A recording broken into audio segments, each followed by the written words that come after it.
Elle plaisante en anglais, ce qui est quand même très rare pour une Française.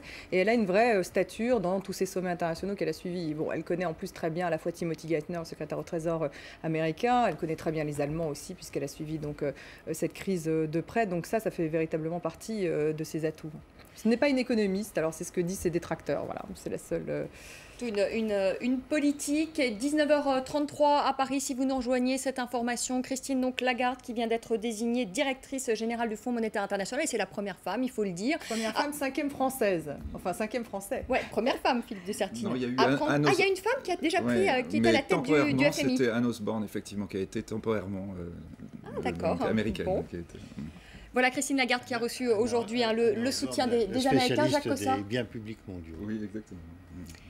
Voilà le conseil d'administration du FMI qui choisit Christine Lagarde comme nouvelle directrice générale. Et vous nous disiez, Philippe de Sertine, tout à l'heure, c'est plutôt une bonne nouvelle, selon vous, justement, que ce soit une Européenne qui prenne la tête du FMI, au vu, évidemment, des problèmes aujourd'hui que connaît la zone euro, et notamment la Grèce, qui est au bord de la faillite. Sincèrement, je pense que pour Christine Lagarde, le plus dur commence. C'est-à-dire qu'aujourd'hui, il y avait un suspense qui était quasi nul sur l'élection de Christine Lagarde, mais il est clair qu'elle va être attendue au tournant, elle va être attendue à l'intérieur du FMI, vous l'avez dit, parce que ce n'est pas une économiste et que le FMI, c'est d'abord une équipe d'économistes de très haut niveau qu'il faut gérer. Très grosse équipe avec, je dirais, là vraiment des gens qu'il va falloir gérer et qu'il va falloir orienter. Et puis le FMI, c'est aussi un board, c'est-à-dire c'est un endroit où il va falloir gérer le compromis. Et là, Christine Lagarde, même si elle a été évidemment dans beaucoup de sommets internationaux, elle n'a jamais été dans cette situation, on va dire, exposée en premier lieu, où il va falloir négocier, notamment, je dirais, entre le monde anglo-saxon et le monde européen. Ce ne sera pas évident. Jacques Cossard, la nomination, la désignation de Christine Lagarde, vous nous disiez tout à l'heure, écoutez, peu m'importe finalement les personnes, ce soit Augustine Carsten ou elle, finalement ce sera la même chose, la politique du FMI ne va pas changer selon vous? Non, je n'ai pas dit que peu m'importe qui que ce soit, je pense qu'on aurait pu trouver... Non, mais vous pensez que la politique en tout cas du Fonds monétaire international ne va pas changer? Non, non, certainement pas. Je ne dis pas que le directeur général, en l'occurrence la directrice générale, ne pèsera pour rien dans l'affaire, mais comme le rappelle Philippe de Sertine à l'instant, le FMI est une lourde machine et le conseil d'administration du FMI qui intervient tous les jours en liaison permanente avec le Trésor américain n'a pas été impressionné par Dominique Strauss-Kahn qui a été suffisamment intelligent, entre guillemets, pour laisser croire que c'est lui qui menait l'affaire, mais le Fonds monétaire ne fait que... obéir, j'allais dire, c'est peut-être un peu exagéré ou caricatural ce que je dis, à ce que décide le conseil d'administration et en particulier les États-Unis, je le répète encore une fois. Il y a un rôle de leadership tout de même du patron ou de la patronne du FMI. Bien entendu, je ne dis pas que la directrice générale maintenant sera un pot de fleurs. Ce que je veux dire, c'est qu'elle ne pourra pas révolutionner. Monsieur Strauss-Kahn, dont on a vanté tout à l'heure, en partie à juste titre sur les résultats avec lesquels je suis en parfait désaccord, mais ça c'est une autre affaire. On va en parler. Monsieur Strauss-Kahn a pu faire ce qu'il a fait parce qu'on lui a donné d'entrée de jeu, et c'est pas parce que c'était monsieur Strauss-Kahn, on lui a donné d'entrée de jeu 500 milliards de dollars pour pouvoir rééquilibrer. Autrement, le FMI était à la porte de fermer ses portes, si je puis dire. On parle de la faillite de la Grèce, qui est une stupidité. Un pays ne peut pas faire faillite, mais enfin, ça c'est une autre affaire. Mais le FMI, lui, était à la veille d'être... Alors, on va voir dans un instant les grands défis qui attendent Christine Lagarde, et ils sont nombreux, ce que disait Philippe de Sertine à l'instant. Elle va avoir du pain sur la planche. Mais avant cela, je voudrais qu'on retourne à Athènes et qu'on retrouve Takis Brastos, économiste. J'aurais peut-être une première réaction à cette désignation, à cette nomination qui est désormais officielle, donc de Christine Lagarde à la tête du FMI. Vous nous disiez tout à l'heure que vous étiez plutôt ravi que ce soit une Européenne. Oui, c'est sûr qu'on est content que ce soit une Européenne, puisque comme je vous ai dit tout à l'heure, elle connaît l'Europe et la Grèce, elle connaît le problème grec. Le problème grec va être résolu trimestre par trimestre, et j'ai l'impression que le haut niveau professionnel de Madame Lagarde pourra voir plus clair quant à la sortie de la Grèce de la crise. Je crois que la Grèce, au moins les 3 prochains trimestres, doit prendre des mesures. Éventuellement, chaque trimestre, réadapter les mesures afin qu'ils aient une efficacité. Parce qu'actuellement, les mesures n'ont pas l'efficacité nécessaire. Ouais, c'est ça le grand problème. On va en parler à l'instant. Alors, c'est 2 autres informations pour vous dire que Christine Lagarde commencera donc son mandat de 5 ans à partir du 5 juillet. Et cette déclaration à l'instant donc de l'Élysée qui salue une victoire pour la France. Elle va démarrer son mandat le 5 juillet, mais Philippe Dessertine, oui, c'est avant le 8 juillet. Et le 8 juillet, Christine Lagarde pourrait faire l'objet d'une enquête pour abus d'autorité dans l'affaire Tapie. Est-ce que vous pouvez nous rappeler les faits? Est-ce que risque aujourd'hui Christine Lagarde? Ça, c'est important quand même, cette date du 5 juillet et du 8 juillet. On va dire, alors vraiment, on espère, en tant qu'Européens et Français, qu'il n'y aura pas une catastrophe à ce niveau-là. Mais là, évidemment, la justice est totalement indépendante et on ne peut pas du tout présumer de ce qui se passera. Christine Lagarde, en tant que ministre des Finances, avait pris la décision de, on va dire, conclure l'affaire Tapie, la fameuse affaire Tapie, par un arbitrage et non pas en renvoyant l'affaire Tapie devant la justice normale, on va dire française. Après la décision de la Cour de cassation, elle aurait pu la renvoyer en appel. Elle avait préféré utiliser un arbitrage et cet arbitrage, finalement, a donné raison à Bernard Tapie et obligeant, on va dire, la France à payer Bernard Tapie. Alors qu'est-ce qu'elle risque, Christine Lagarde, concrètement le 8 juillet? Si elle est mise, je dirais, le procureur général décide qu'elle est placée devant la Cour, qu'elle va devoir se défendre devant la Cour de justice, à ce moment-là, eh bien, probablement, elle ne pourra pas rester en poste. Mais c'est incroyable quand même ce que vous nous dites, parce que ça veut dire que le FMI a pris finalement le risque, alors qu'il y a eu l'affaire Strauss-Kahn et que Dominique Strauss-Kahn a dû quitter son poste, le FMI a pris finalement le risque, peut-être de perdre là encore Christine Lagarde, empêtrée dans une affaire de justice, c'est un risque énorme quand même. Enfin, écoutez, j'espère, je suppose que la France a donné des garanties, en tout cas qu'on a des éléments. Le risque doit être calculé. On espère. Le risque est calculé quand même. On espère. Enfin, on n'en sait rien. Sincèrement, on n'en sait rien. Mais enfin, on espère. On espère, parce qu'effectivement, là, ce serait un désastre total, vraiment. Enfin, pour l'image du Fonds monétaire international, ce serait un désastre. Et surtout la France, et l'image de la France, ce serait une catastrophe, mais une catastrophe totale. Parce que Philippe Dessertine vient parfaitement de résumer ça. J'ajoute simplement que confiance à un arbitrage, c'est-à-dire que un ministre de la fonction publique, donc représentant l'État, dit « Je ne fais pas confiance, en tout cas pas suffisamment confiance à la justice de mon pays », là en l'occurrence elle aurait pu dire ça, « Je confie ça à des arbitres privés ». Elle avait dit, c'est ça la question. Elle avait dit que ça prenait trop de temps. Oui, bien entendu, on peut toujours habiller l'affaire. Mais en simplifiant, peut-être un petit peu en tirant la couverture à moi, bien entendu, je dis, je suis ministre et je ne fais pas confiance à la justice de mon pays, je confie ça à des arbitres. Ce qui se fait tous les jours dans les affaires dans le monde, hein, mais peut-être pas quand c'est l'État qui est concerné. Quels sont les grands dossiers qui attendent le FMI? Quels sont les grands dossiers qui attendent Christine Lagarde, qui a été donc désignée, si vous nous rejoignez, officiellement directrice générale du Fonds monétaire international, qui prendra ses fonctions à partir du 5 juillet. Tout de suite, les explications avec Pauline Paccard en images. Le choc économique de la fin des années 2000 a profondément bouleversé le rôle du FMI. Créé en 1944 pour encadrer la finance et développer les échanges mondiaux, le Fonds monétaire international se concentre désormais sur l'aide aux pays en difficulté. Et ils ne vont pas manquer à l'avenir. Crise de la zone euro, pays du Maghreb affaiblis par les printemps arabes. Dans les années qui viennent, le FMI devrait rester l'un des principaux bailleurs de fonds du monde. Autre défi de taille, celui de sa propre réforme. Engagé par l'ancien patron Dominique Strauss-Kahn, ce chantier inachevé vise à donner plus de poids aux pays émergents, à ces nouveaux géants comme la Chine. La deuxième économie de la planète dispose à ce jour d'un droit de vote qui pèse 4 fois moins lourd que celui des États-Unis au sein du FMI. Selon certaines critiques, le fonds serait au service des grandes puissances occidentales et de leurs intérêts économiques. Charge au nouveau directeur général de changer cette image.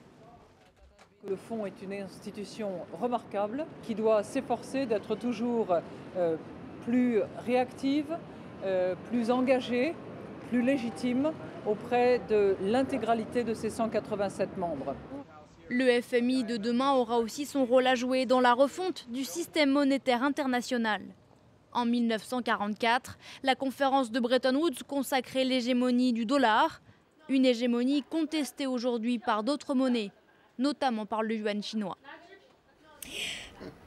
Philippe de Sertine, tout à l'heure, Takis Brastos nous disait en direct d'Athènes, pour l'instant, ce premier plan n'a pas fonctionné, ce premier plan du FMI. Est-ce que le second plan va fonctionner? Ça, c'est quand même la grande tâche à laquelle va devoir s'atteler Christine Lagarde. Et surtout, est-ce que le FMI ne fait pas une erreur avec ce plan d'austérité qui nous rappelle un peu celui de l'Argentine en 2001 et l'Argentine qui avait fini par faire faillite? Est-ce qu'on n'est pas dans le même schéma? En tout cas, Cristina Kirchner, qui est la présidente de l'Argentine, dit « J'ai l'impression, quand je vois ce plan grec qui est mis en place par le FMI, que c'est le même plan qu'on nous a imposé en 2001 et nous, voilà, on est tombés. » Alors vraiment, je crois qu'il faut lever un certain nombre de confusions, vous voyez, dans les discours que l'on utilise. Le FMI n'est pas celui qui dirige la Grèce, il faut être très clair. Quand d'ailleurs tout à l'heure on a parlé de la Grèce quasiment comme un pays émergent, vous avez dit, attention, la Grèce c'est un pays européen, c'est un pays important dans l'Europe, il faut arrêter de considérer que la Grèce est une sorte de papou européen. La Grèce c'est un grand pays, c'est un pays avec une vraie puissance, avec un vrai problème qu'il faut que nous gérions, nous Européens, parce que ce sont, je dirais, nos voisins et ce sont des gens qui font partie de l'Europe exactement comme nous. Donc ça c'est la première chose. La deuxième chose, c'est que quand on parle d'un problème du plan d'austérité, c'est un plan d'austérité qui a été décidé par un gouvernement souverain, qui est le gouvernement grec. Nous avons un Premier ministre en Grèce, nous avons simplement un certain nombre... Vous dites que c'est un plan d'austérité qui a été décidé par le gouvernement, mais qui a été imposé aussi par le FMI. Non, il n'est pas imposé. FMI. Non, le FMI, comme l'Union européenne, disent, à partir du moment où la Grèce sollicite un financement externe, c'est-à-dire où elle n'arrive plus à se refinancer sur les marchés, et en particulier, ça a été le message allemand, en disant, à partir du moment où vous ne vous financez plus par vous-même, nous allons vous refinancer, mais en échange, nous vous demandons un plan d'austérité. La Grèce a toujours évidemment la possibilité de refuser, c'est-à-dire de dire bon bah je vais me débrouiller moi-même ou à la limite je vais me mettre en défaut et on verra exactement ce qui va se passer. Ce qui d'ailleurs entre parenthèses n'est pas exclu pour l'avenir, c'est-à-dire la Grèce peut très bien dire ben moi j'y arrive pas, débrouillez-vous, voyez exactement ce que l'on peut faire. Donc il faut être clair quand même, le gouvernement grec est sous la pression de sa propre dette. Oui, mais est-ce que ce gouvernement, est-ce qu'on lui aurait prêté de l'argent s'il n'avait pas accepté le plan d'austérité? Non, c'est clair. Donc c'est quand même un... Mais c'est pas le plan, vous voyez, le plan négociation. Si vous me permettez, je veux bien rebondir sur ce que disait Philippe à l'instant, sur le fait que... bien devant le FMI, c'est l'Union européenne qui décide. Là, je suis un petit peu en désaccord avec Philippe de Sertine. Je crois que c'est l'Union européenne qui est décidée pour le gouvernement grec. Et on a dit au gouvernement grec, bien sûr, les formes y sont, et c'est le gouvernement. Et je ne sais pas si c'est approuvé ou non au Parlement encore. Non, ça sera demain ou jeudi. Enfin, en tout cas, le gouvernement a donné son accord et vraisemblablement le Parlement, malheureusement, le donnera demain. Mais sur injonction de l'Union européenne en particulier, le FMI est derrière. Strauss-Kahn avait, peut-être Lagarde fera-t-elle la même chose, avait joué un rôle important. Je dirais non pas tellement en tant que directeur général, enfin en qualité de directeur général, mais parce qu'il était français et parce qu'il était futur candidat à la présidence de la République française, beaucoup plus. C'était une affaire politique pour lui. C'était une affaire politique, pas seulement, je pense, moi, en tant que futur président de la République française, mais plus comme, justement, patron du FMI, qui connaissait l'Europe, on va dire. Donc, effectivement, qui avait un biais favorable pour, finalement, pouvoir, je dirais, tenir la main des Européens au moment où, là, on parle d'un plan européen. Souvenez-vous que ça a mis 6 mois avant qu'ils parviennent à accoucher d'un plan, qu'on était à la veille de ce qu'appelait Olli Rehn, le commissaire européen à l'époque, un Lehman Brothers européen. C'était en mai 2010. Personne n'arrivait à se mettre d'accord parce que les Allemands voulaient des conditions beaucoup plus drastiques. Les Grecs étaient demandeurs à l'époque, sans le dire vraiment, parce qu'ils avaient peur que les Allemands, justement, refusent ce plan. Enfin, tout ça fait l'objet d'un certain nombre de tractations. Et c'est vrai que Dominique Strauss-Kahn a aidé, finalement, à la mise en place de ce plan, parce qu'il fallait 110 milliards d'euros et que, finalement, un certain nombre d'Européens étaient contents que le FMI puisse, finalement, avoir une partie du fardeau financier. Et surtout que le FMI joue un rôle aussi de gendarme, ce qu'il n'était pas parvenu à faire pendant toutes ces années aussi. Je crois d'ailleurs que ça, c'est le point, sûrement. C'est un des points essentiels. C'est-à-dire que Dominique Strauss-Kahn, il faut le rappeler aussi, aussi, et lui est socialiste. Georges Papandréou est socialiste aussi. Hein. Dans la négociation, il y a eu une proximité aussi, malgré tout, dans l'approche économique.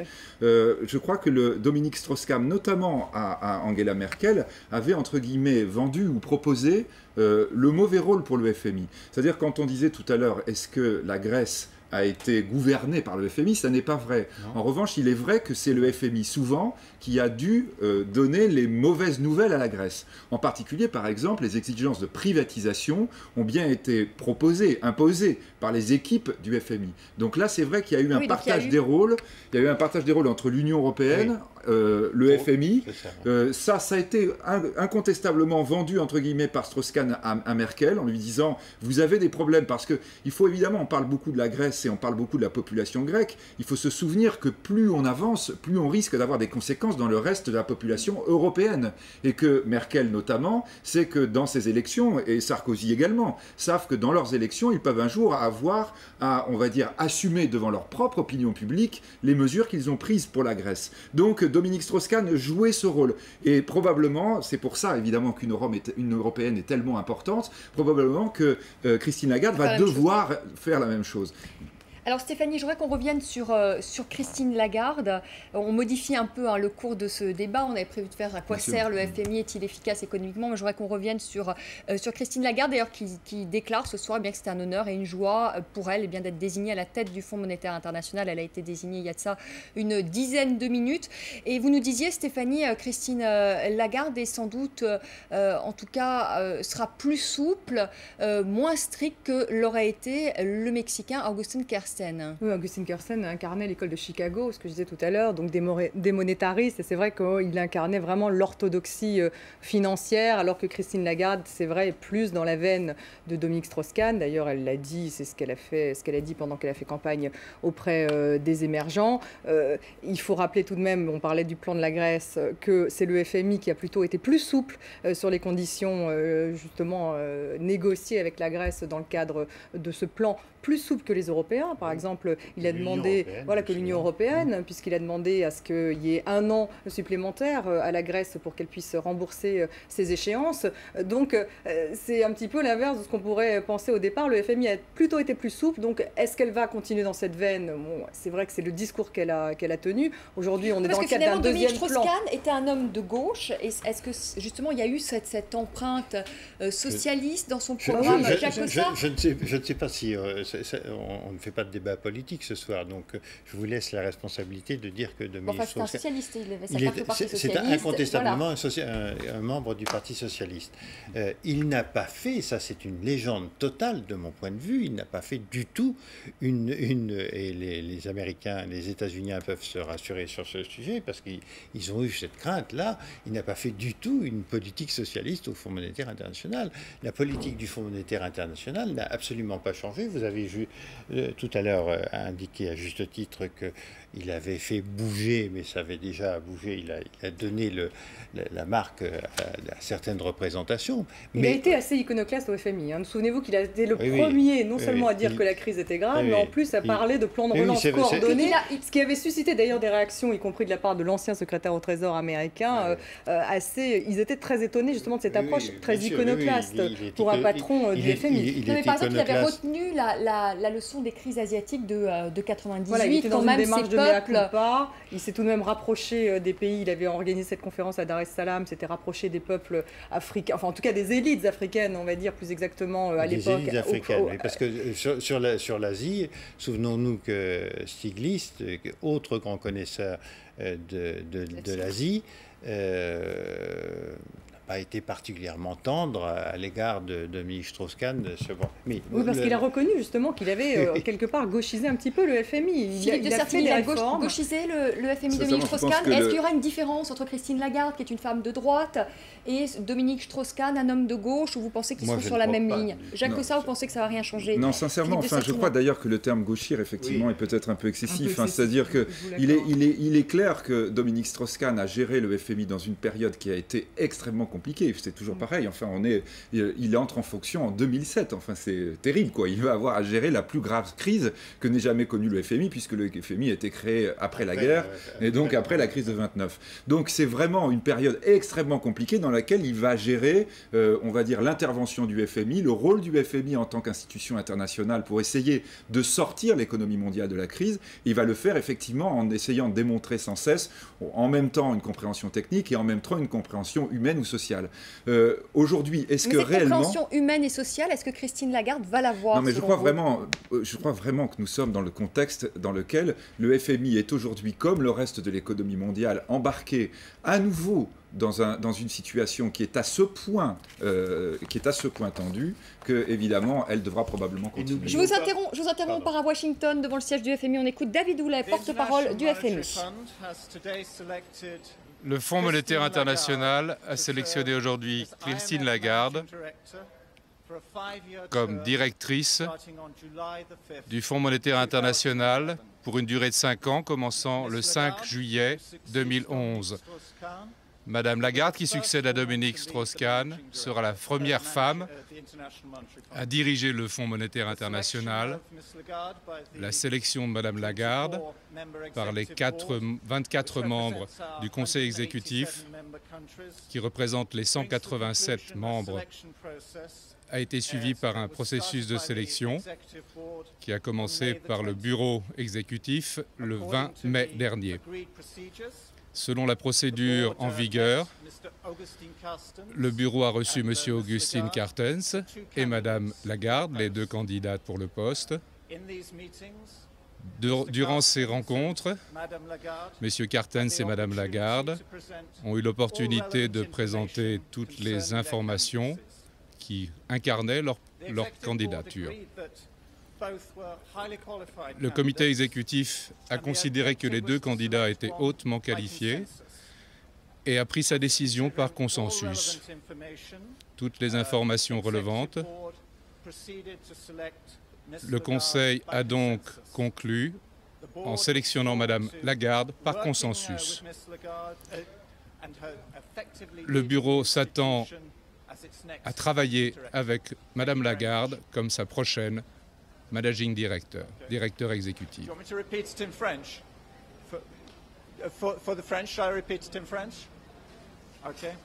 Je vais répéter en français pour le public français. Le conseil d'administration du FMI a choisi aujourd'hui Christine Lagarde pour occuper le poste de directeur général du FMI pour un mandat de 5 ans, à compter du 5 juillet 2011. Madame Lagarde, qui succède à Voilà, David Houlet qui faisait donc porte-parole du FMI, la même déclaration en français. Christine Lagarde, donc désignée à la tête du FMI, Philippe Dessertine, pour un mandat de 5 ans. Oui. Il y avait eu une petite discussion sur la durée du mandat. Nous avons évoqué justement les circonstances extraordinaires qui font que les Européens demandent une sorte de prolongement à la tête du FMI. On pouvait penser que ça pouvait être pendant le temps de règlement de la dette. Alors Christine Lagarde s'était prononcée déjà en disant « moi je veux un mandat plein ». Il y aurait pu avoir effectivement une proposition d'avoir peut-être quelque chose qui serait un prolongement de quelques mois ou de quelques semestres. A priori non, on n'est pas parti là-dessus. Les gros dossiers, Stéphanie, qui attendent Christine Lagarde, évidemment. La dette souveraine dans la zone euro, les dossiers européens, Europe centrale également, importants. Ça, ce sont les dossiers les plus importants. La procédure également, le G20, il ne faut pas oublier, il faut que le FMI continue à être la colonne vertébrale du G20. Et puis la surveillance, c'est-à-dire tout ce que le FMI pourrait faire en amont pour éviter les crises. Ça, c'est encore un stade de réflexion, mais normalement, on devra avancer également sur ce dossier. Auquel peut-être il faut rajouter quand même, puisque les États-Unis ont depuis, immédiatement après la démission de Dominique Strauss-Kahn, ont quand même pris position là-dessus, le financement du printemps arabe. C'est un point qui peut être vraiment important parce que le FMI là, risque d'avoir à arbitrer entre la dette européenne et le printemps arabe. Avec l'Égypte qui a refusé le prêt. L'Égypte qui a refusé le prêt du FMI. C'est pas très étonnant. Il y a une révolution dans ce pays, il faut le rappeler. Jacques Cossard-Vous, vous attendez quoi aujourd'hui du FMI? Vous attendez quoi de Christine Lagarde? Je demanderais volontiers à Madame Lagarde, puisque de surcroît elle est spécialiste de ces questions, elle avait pris des engagements.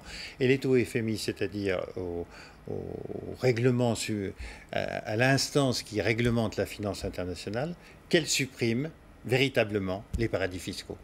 Voilà une bonne décision à prendre pour Mais c'est ce que voulait faire Nicolas Sarkozy aussi, Philippe Oui, Dessertine. Oui, bien sûr. Nicolas Sarkozy nous a dit ça. Et elle, en tant que sa ministre des Finances, a suivi.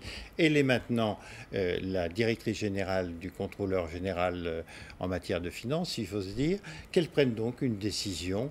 Elle ne pourra pas le faire toute seule, mais de faire effectivement. N'oublions pas que ses propres services, elle n'était pas encore directrice générale, nous indiquent qu'en 2010, le chiffre d'affaires, entre guillemets, dans les paradis fiscaux est de 2500 milliards de dollars, plus que le PIB français. Il y a là quelque chose de terriblement important, j'emploie terriblement à dessein, pour le fonctionnement du capitalisme. Oui, mais si on rebondit d'ailleurs aussi sur ce que disait Stéphanie Antoine tout à l'heure, je crois que si on réfléchit à une période de 5 ans, on aura une première période qui va être une période très compliquée de gestion de la dette, et une deuxième période qui est la question de la régulation internationale. Et là, le FMI peut-il jouer un rôle? Christine Lagarde sera-t-elle celle qui va incarner cela? Alors ça, c'est une vraie grande question pour un moyen terme, on va dire. Sur la régulation, qui devrait commencer tout de suite, Philippe, si vous me permettez, il y a une autre grande question sur laquelle il pourrait se prononcer, c'est la taxation sur les transactions financières. La fameuse taxe Tobin. Non, pas seulement, l'ensemble des transactions. Son président de la République, Nicolas Sarkozy, veut mettre en place, elle est directrice générale, son prédécesseur, ça fait longtemps qu'on entend parler. Dominique Strauss-Kahn. Les recommandations du FMI, il faut qu'on y aille contre cette taxe. Voilà. Son président. Alors on va en reparler. Donc Christine Lagarde qui a été nommée à la tête du FMI, elle souhaitait l'être, elle a dit devant les députés à qui elle a dit adieu aujourd'hui avant le journal de 20h. Comme ça, elle partagera la vedette ce soir avec Martine Aubry. Je vous souhaite une très bonne soirée. Je vous retrouve demain à 19h10, heure de Paris, pour un nouveau débat. Merci à vous de nous avoir suivis.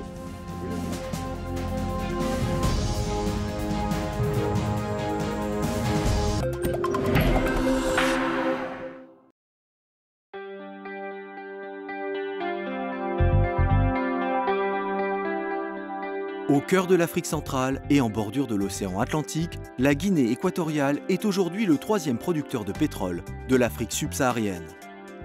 Une manne qui permet le lancement de vastes chantiers sur tout le territoire guinéen. Routes, autoroutes, centrales électriques, réseaux de télécommunications fleurissent à travers tout le pays. Et le social n'est pas en reste, avec la construction d'hôpitaux, de nouvelles écoles, de logements sociaux et l'accès à l'eau potable pour tous les habitants d'ici 2020. Tous ces changements permettent à la Guinée équatoriale de recevoir le 17e sommet de l'Union africaine à Malabo, qui s'est doté pour l'occasion d'infrastructures des plus modernes.